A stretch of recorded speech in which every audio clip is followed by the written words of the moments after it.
Alô, alô, boa noite, tudo bom? Bom que você está aqui, a gente começar a semana ao lado de Deus. É claro que a semana começou ontem, mas segunda-feira, né? É sempre o start da semana. E que bom que você está aqui para a gente juntos estudar um pouquinho e ver o que Deus tem para nós nessa noite. Cumprimento você que está pela internet nos acompanhando, que Deus esteja aí com você também. Obrigado por estar juntinho com a gente aqui, conectado pelas ondas da internet. Ontem, os que estavam aqui deram ver o sermão do pastor Paulo. Eu achei muito legal vários assuntos que ele falou, mas me chamou a atenção um verso que ele leu no finalzinho do sermão, João, no capítulo 14. Eu gosto muito desse verso, e ele comentou um pouquinho sobre esse verso. Ele ficou na minha cabeça desde ontem, e eu comecei a refletir um pouco mais. Eu convido você a hoje a gente se aprofundar um pouquinho mais nesse verso, ampliando um pouco a compreensão e vendo o que Deus tem para dizer para nós através desses 3 versinhos de João no capítulo 14. Abra sua Bíblia aí, João 14, versículo 1 ao versículo 3, nós vamos ler agora. João capítulo 14, verso 1 ao verso 3. Eu amo esse texto, gosto muito dele. Diz assim: não se turbe o vosso coração. Credes em Deus, crede também em mim. Na casa de meu pai há muitas moradas. Se assim não fora, eu vô-lo teria dito, pois vou preparar-vos lugar. E quando eu for e vos preparar lugar, voltarei e vos receberei para mim mesmo, para que onde eu estou, estejais vós também. Gente, esse verso aqui ele é muito lido, principalmente... Quer que troque o microfone? Tudo bem? Troca ou não troca? Não? Tranquilo. Esse verso ele é muito lido, principalmente quando as pessoas passam por momentos difíceis. Eu, em alguns momentos difíceis, já entrei em contato com esse verso e encontrei consolo. Um dia eu tive a curiosidade de ler um pouquinho do contexto desse verso. Um princípio legal para a gente entender o que a Bíblia fala é ler o que a Bíblia diz, geralmente um capítulo antes e um capítulo depois. E eu fui ler e me surpreendi com o contexto desse verso. Aprofundou essa compreensão. Essas palavras de Jesus, elas foram ditas no momento em que os discípulos eles estavam em uma grande incerteza. Sabe aqueles momentos em que eu e você, a gente passa por parece que é aquele vale da sombra da morte? Momentos em que a única certeza que a gente tem é de que a gente não tem certeza. Momentos em que os problemas vêm, em que vêm as dificuldades, vêm as situações adversas. Muitas vezes as pessoas chegam, dão um tapinha nas costas, falam: tudo bem, vai ficar tudo tranquilo, mas será que vai ficar mesmo? Quando Jesus disse essas palavras, foi na noite da Páscoa. Recapitula comigo o que aconteceu na noite da Páscoa. Os discípulos eles haviam acabado de entrar em Jerusalém. Quando eles chegaram em Jerusalém, 2 dias antes, eles foram recebidos lá com salvas de palmas, pessoas recebendo, colocaram aquelas folhas no chão, pessoas tiravam as capas e colocavam no chão para Jesus passar, e os discípulos ficaram muito animados com aquilo ali. Imagina você ser um dos 12 discípulos e estar entrando, não sei, chegando em Brasília com o seu carro e todo mundo vir te receber. Você é o Salvador, você é o Messias, e você do lado lá de Jesus, você do lado dele ali. Poxa, isso é muito emocionante. Os discípulos eles sentiram um pouco disso. Eles sentiram a alegria de estar pertinho de Jesus, e como é bom estar perto de gente importante. Só que as coisas começaram a andar um pouco estranhas. No dia seguinte, sábado, na verdade, no dia seguinte, na sexta-feira, Jesus ele chamou os discípulos para uma ceia diferente. Ele chamou os discípulos para comer, eles se reuniram no cenáculo para um jantar, e os discípulos, tudo bem, vamos jantar, vamos comer. Só que quando eles entraram, eles deram de cara com o primeiro problema. Quando eles entraram ali no cenáculo, que era o ambiente onde eles comiam, isso na quinta-feira à noite, não tinha ninguém para lavar os pés deles. A Bíblia diz, e ela mostra em vários textos, que era muito comum naquela época, quando você fosse comer, alguém lavar o pé, ter algum criado para lavar os pés ali. Porque antigamente se comia no chão, então os pés ficavam muito próximos da comida. Assim como hoje nós temos que lavar as mãos para comer, eles tinham que lavar os pés também, porque o pé ficava perto da comida. E a Bíblia diz que sempre que eles chegavam em algum lugar, tinha um criado para lavar os pés, isso era comum. Só que quando eles chegaram naquela noite, naquele lugar para comer, não tinha nenhum criado para lavar os pés deles. Eu fico imaginando as cenas dos discípulos, um olhando para o outro. E, gente, cadê o criado? Cadê a pessoa que vai lavar os nossos pés? E era contra as leis cerimoniais comer sem lavar os pés. Eles não podiam sentar para comer sem fazer aquilo.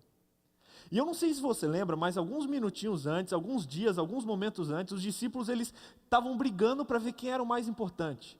Não, eu sou o melhor, o outro não, eu sou o melhor. A ponto de chegar a mãe de um dos discípulos, na verdade a mãe de dois, e falar: Jesus, olha, eu quero te fazer um pedido. Jesus pode fazê-lo. Olha, quando o Senhor estabeleceu o seu reino, que um dos meus filhos são seus discípulos, sabe, os dois, que um fique à sua direita e o outro fique à sua esquerda. Pode ser isso? Gente, olha que nível chegou.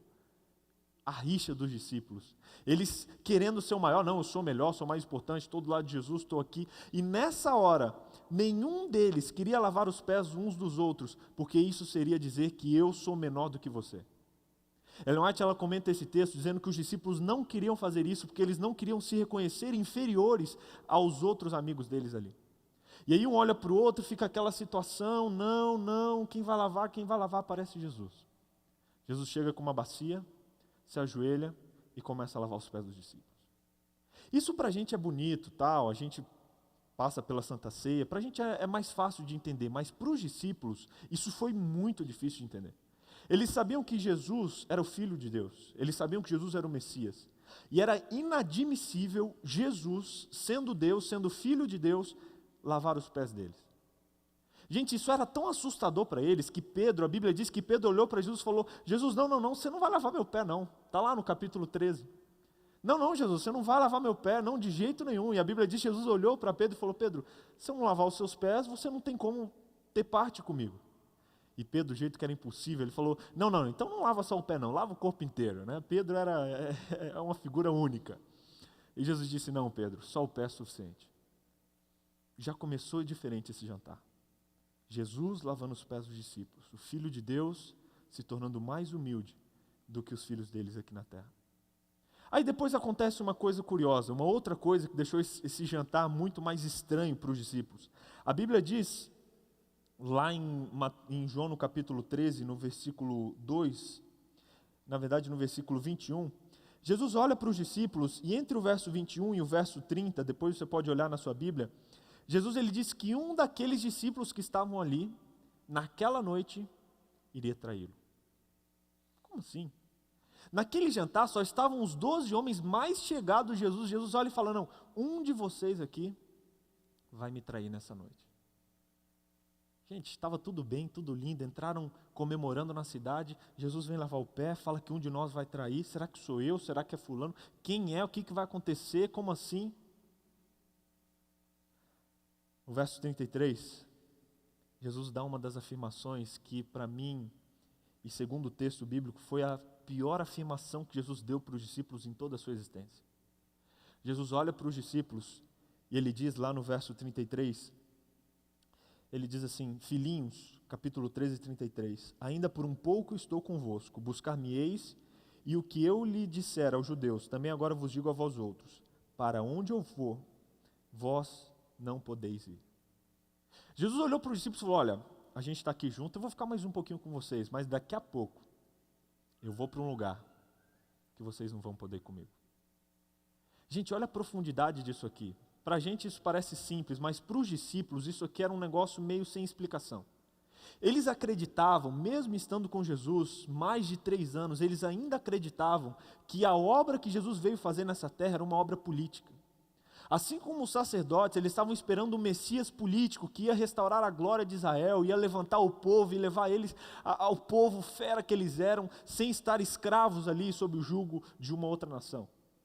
E aí Jesus olha e fala: não, mas eu vou para um lugar que vocês não vão poder ir. Como assim? Mas Jesus, você não ia virar um governante, a gente não ia tomar o poder, eu não ia estar do seu lado, poxa, à sua direita, à sua esquerda, nós não seremos os primeiros ministros. Agora você disse que vai para um lugar que a gente não pode ir junto. Gente, com isso, Jesus jogava por terra toda a crença que eles tinham desse reino terrestre que Jesus iria estabelecer. O jantar continua. E coisa estranha, após de coisa estranha, continua acontecendo. Depois disso, a Bíblia diz que Judas sai do jantar. Do nada, Judas levanta e sai. Para a gente é meio óbvio, né? Parece que eles notaram, poxa, Judas foi trair Jesus, mas não. Ellen White comenta que eles acreditavam que Judas saiu para resolver alguma coisa, algum problema. Judas, ele cuidava do dinheiro dos discípulos ali. Estranho. E como se não bastassem as surpresas, no verso 38 do capítulo 13, Jesus olha para Pedro e diz: darás a vida por mim? Em verdade te digo, que jamais cantará o galo antes que me negues 3 vezes. Jesus olha para Pedro, um dos discípulos mais próximos, mais chegados, um exemplo para os outros discípulos ali em comunhão com o Mestre. E Pedro diz: não, vou estar com você até a morte. Ele fala: Pedro, te digo uma coisa, antes do galo cantar 3 vezes, você vai me trair. Gente, esse momento foi um momento de incerteza para os discípulos. Tudo que eles haviam acreditado a vida toda, tudo que eles haviam lutado naqueles 3 anos, caiu por terra.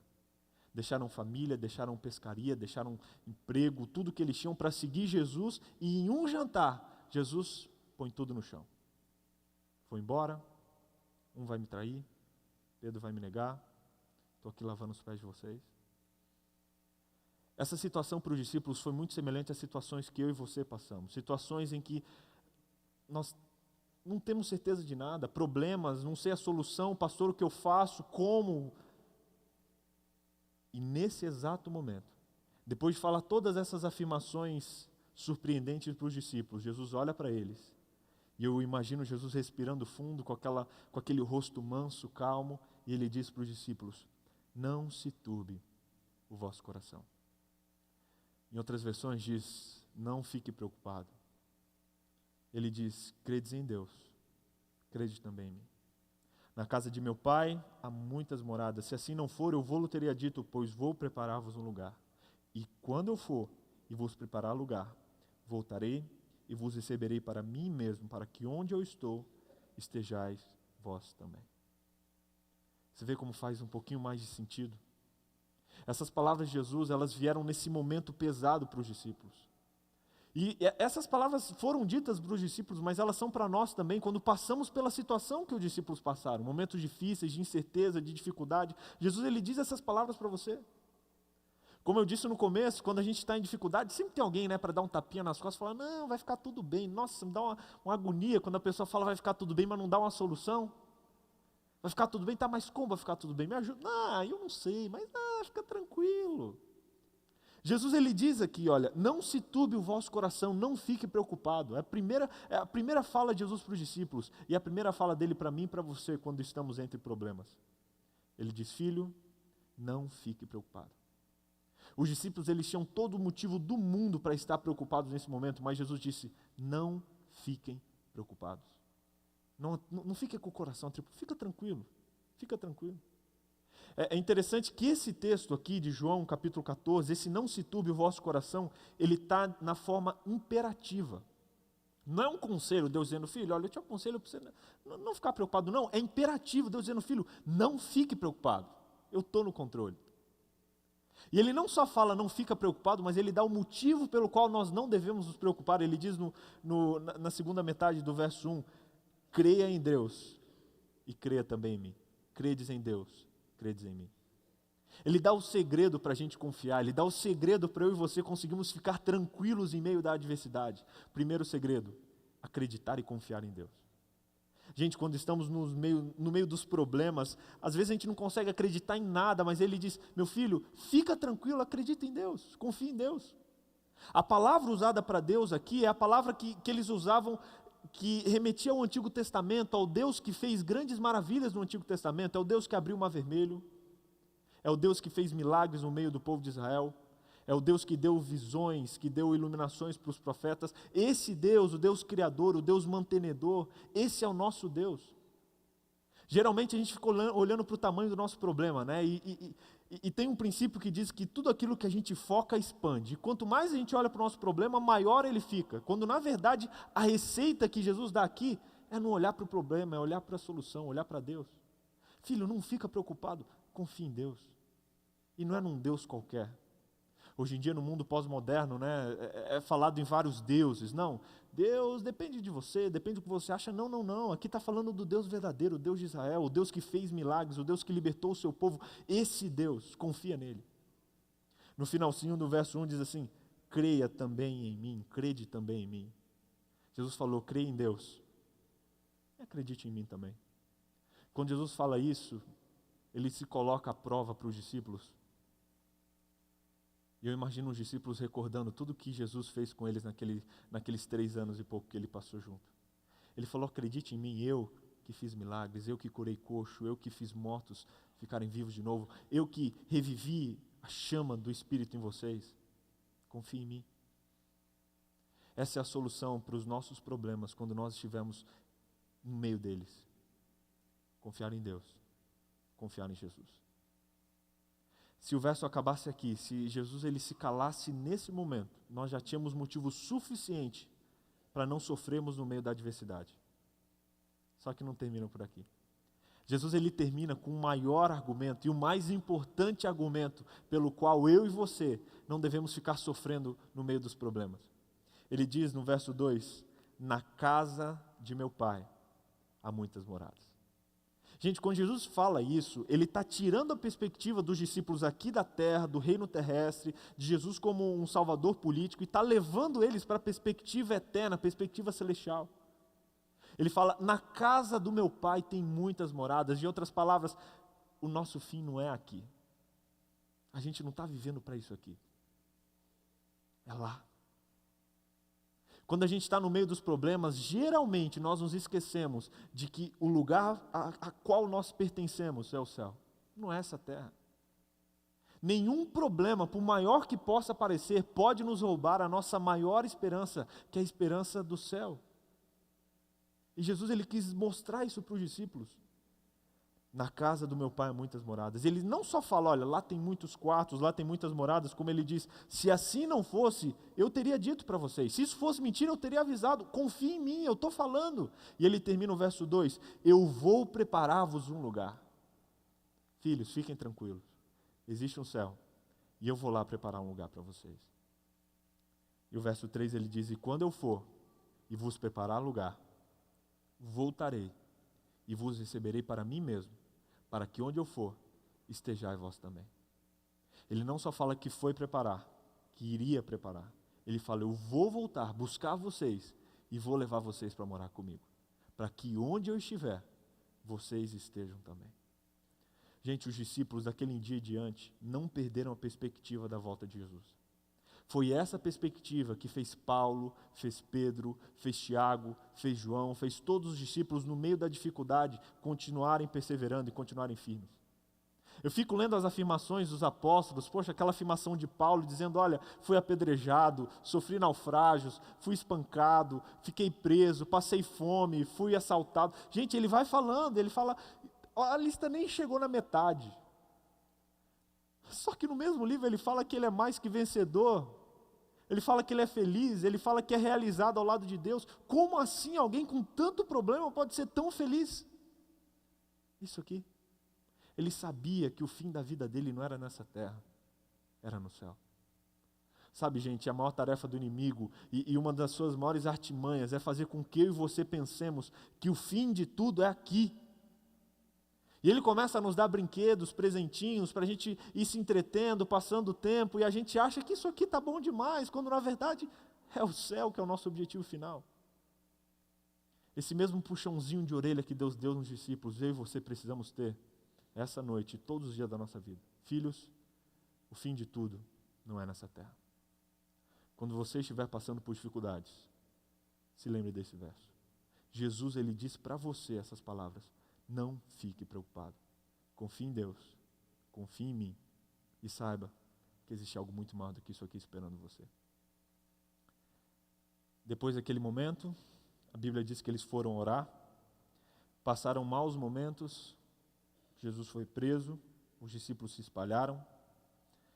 Foi um momento muito difícil eles verem o próprio Jesus, o próprio mestre deles sendo morto na cruz. Só que depois, no domingo, a Bíblia diz que Jesus ressuscitou. Ele se reuniu com os discípulos.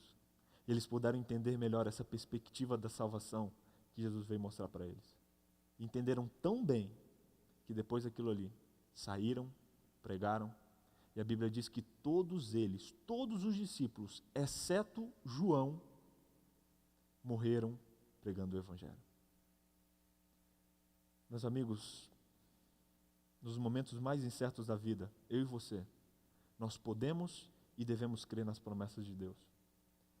Podemos crer nesse Deus que nos amou tanto a ponto de enviar o seu Filho para morrer por nós. Devemos crer nesse Jesus que prometeu estar preparando um lar para cada um de nós. E eu convido você a fazer o propósito de, no meio de todas as adversidades da vida, se lembrar de que o nosso lar não é aqui. O nosso fim não é nessa terra. Deus está nos preparando para algo muito melhor. E quando nós colocamos os nossos problemas na perspectiva da eternidade, meus amigos, pode ser o maior problema do mundo. Cabe no chinelo. Porque o céu não tem comparação. Às vezes a gente precisava pensar mais no céu, sabe? Refletir mais sobre o que é o céu para nós. O que é o céu para você? Já parou para pensar nisso? Já comentei que quando eu era criança eu tinha uma perspectiva errada do céu, né? Eu achava que o céu era um lugar chato. Porque no céu, sei lá, as figurinhas que eu via, os flanelógrafos, era o pessoal tocando harpinha, né? Tudo em câmera lenta, dando um tchau, meia hora, até o leão bocejando de sono. Mãe, até falei pra minha mãe, não quero ir pro céu se for desse jeito. Lugar chato. Aí via lá uma outra animação, fizeram um desenho animado, era um anjo pulando de uma nuvem para outra nuvem, de uma nuvem. Eu falei, meu pai, a eternidade inteira fazendo isso, estou fora. Quando na verdade, a Bíblia diz que a gente não pode nem imaginar o que está nos esperando no céu. Você consegue pensar nisso? Nem imaginar, esse mundo é ruim, mas o céu é muito bom. Nem imaginar, nem subir ao coração humano o que Deus está preparando para os que o amam. Reflita mais na eternidade. Reflita mais no céu. Quando passar em meio às dificuldades, se lembre desse texto e se lembre de que o nosso lar não é aqui. Deus está preparando algo muito melhor e muito mais especial para cada um de nós. Esse é o meu convite e a minha oração para cada um de nós que aqui estamos. Amém. Convido você a fechar os olhos e juntos fazemos uma oração. Querido Deus, assim como os discípulos, cada um de nós que aqui estamos, passamos por momentos de adversidade. Vivemos num mundo de pecado, a todo momento somos assaltados pelo inimigo. Mas, querido Deus, que essas palavras de João 14 possam ser cravadas no coração de cada um de nós que aqui estamos. Queremos confiar mais nesse Deus que acreditamos, queremos confiar mais no nosso Jesus que veio a essa terra. E queremos ter à nossa frente sempre a perspectiva da eternidade.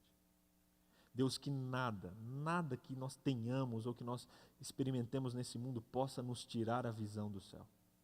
Em nome de Jesus, se o inimigo tem usado ou colocado algo na vida de algum de nós que aqui estamos, que tem nos atrapalhado de chegar ao céu, que isso possa ser tirado o mais rápido possível.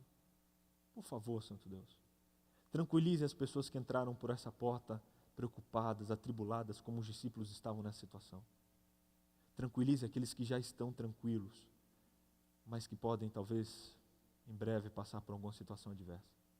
Colocamos a nossa confiança em Ti, entregamos a nossa vida nas Tuas mãos. Abençoe o restante dessa semana que teremos e seja cuidando e abençoando a vida de cada um de nós que aqui estamos. É o nosso pedido sincero.